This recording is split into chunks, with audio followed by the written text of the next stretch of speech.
ఈరోజు మన కిచెన్లో స్పెషల్ అండ్ ఇంపార్టెంట్ రెసిపీని చూపించబోతున్నాను.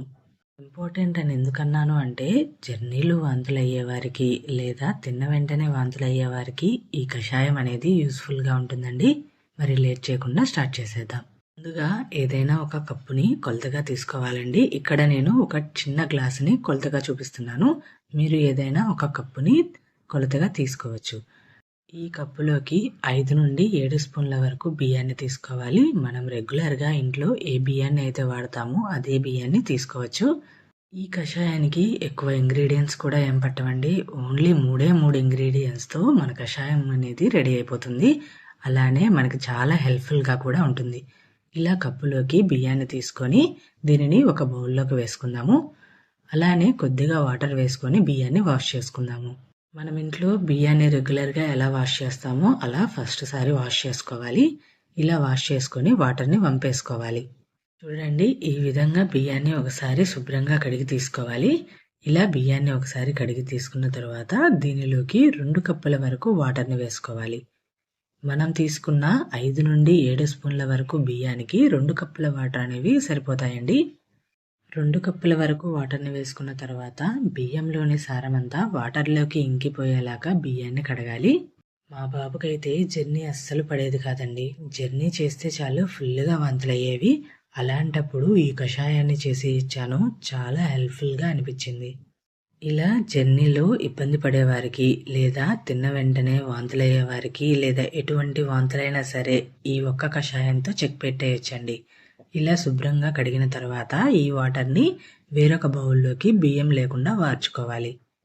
ఇలా కడిగిన బియ్యాన్ని వేస్ట్ చేయకుండా మనం రైస్ వండుకునేటప్పుడు యూస్ చేసుకోవచ్చు. ఇలా ఒక బౌల్లోకి వాటర్ని తీసుకున్న తర్వాత 1.5 స్పూన్ల వరకు ధనియాలను వేసుకోవాలి. మనం తీసుకున్న బియ్యానికి 1.5 స్పూన్ల ధనియాలు అనేవి కరెక్ట్గా సరిపోతాయండి. ఇలా ధనియాలను వేసుకున్న తర్వాత ఒకసారి మిక్స్ చేసుకొని లో ఫ్లేమ్లో మరిగించుకోవాలి. ఇలా లో ఫ్లేమ్లో మరిగిస్తే ధనియాలలోని సారమంతా బియ్యం నీళ్ళల్లోకి ఇంకి కషాయంలాగా మారుతుందండి. అదే హై ఫ్లేమ్లో పెట్టి మరిగిస్తే ఆవిరైపోతుంది, మనకి కషాయంలాగా రాదు. సో ఈ విధంగా లో ఫ్లేమ్లో 2 గ్లాసుల వరకు తీసుకున్న వాటర్ని 1 గ్లాస్ అయ్యేంత వరకు మరిగించుకోవాలి. ఒకవేళ ఎక్కువ కషాయాన్ని చేయాలి అనుకుంటే బియ్యము ధనియాలని డబల్గా వేసుకొని మరిగించుకుంటే సరిపోతుంది. చూడండి, ఈ విధంగా 2 గ్లాసుల వరకు తీసుకున్న వాటర్ని 1 గ్లాస్ అయ్యేంత వరకు మరిగించుకోవాలి. ఇలా మరిగించుకొని స్టవ్ ఆఫ్ చేసుకొని ఒక క్లాత్లోకి దీనిని వడగట్టుకుందాము. ఈ విధంగా ఏదైనా ఒక బౌల్ తీసుకొని దీని మీద ఇలా క్లాత్ వేసుకొని వడగట్టుకోవాలి. లేదా టీ వడగట్టే దాంట్లో కూడా వడగట్టుకోవచ్చు. ఇలా చేసుకున్న కషాయం ఎక్కువసేపు ఉండదండి. చేసుకున్న వెంటనే దీనిని తాగేయాలి. ఒకవేళ జర్నీ చేసేవారు జర్నీ చేసే ముందు ఈ వాటర్ని తాగితే చాలు, చాలా హెల్ప్ఫుల్గా ఉంటుంది. మీరు ఏది తిన్నా ఈ కషాయం తాగి జర్నీ చేయండి, వాంతులు కానే కావు. జర్నీ అనే కాదండి, ఎటువంటి వాంతులు అవుతున్నా ఈ కషాయం చాలా బాగా పనిచేస్తుంది. మీరు ఈ కషాయాన్ని తాగిన తర్వాత 1 రోజు వరకు వాంతులు కానే కావు. మళ్ళీ వాంతులుగా అనిపిస్తే 1 రోజు తర్వాత మళ్ళీ ఇలా కషాయాన్ని పెట్టి యూజ్ చేయొచ్చు.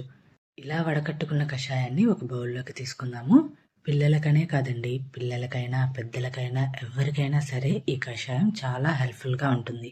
ఇలా ఒక బౌల్లోకి తీసుకున్న తర్వాత 1 అంగుళం వరకు బెల్లాన్ని ఈ కషాయంలో వేసుకోవాలి. ఇక్కడ మా బాబుకి కాబట్టి ఇలా కొద్దిగా బెల్లాన్ని యాడ్ చేస్తున్నాను. పెద్దవాళ్ళు ఎవరైనా వాడాలి అనుకుంటే కొద్దిగా బెల్లాన్ని తగ్గించి వాడచ్చు. ఎంతో కాలం నుండి జర్నీలో వాంతులతో ఇబ్బంది పడేవారు ఈ రెసిపీ అయితే బెస్ట్ సొల్యూషన్ అని చెప్తాను. మరి మీకు ఈ కషాయం హెల్ప్ఫుల్గా అనిపిస్తే తప్పకుండా ట్రై చేయండి. మీకు కూడా చాలా బెనిఫిట్గా ఉంటుంది. మీకు ఈ కషాయం హెల్ప్ఫుల్గా అనిపిస్తే నా ఛానల్ని సబ్స్క్రైబ్ చేయండి.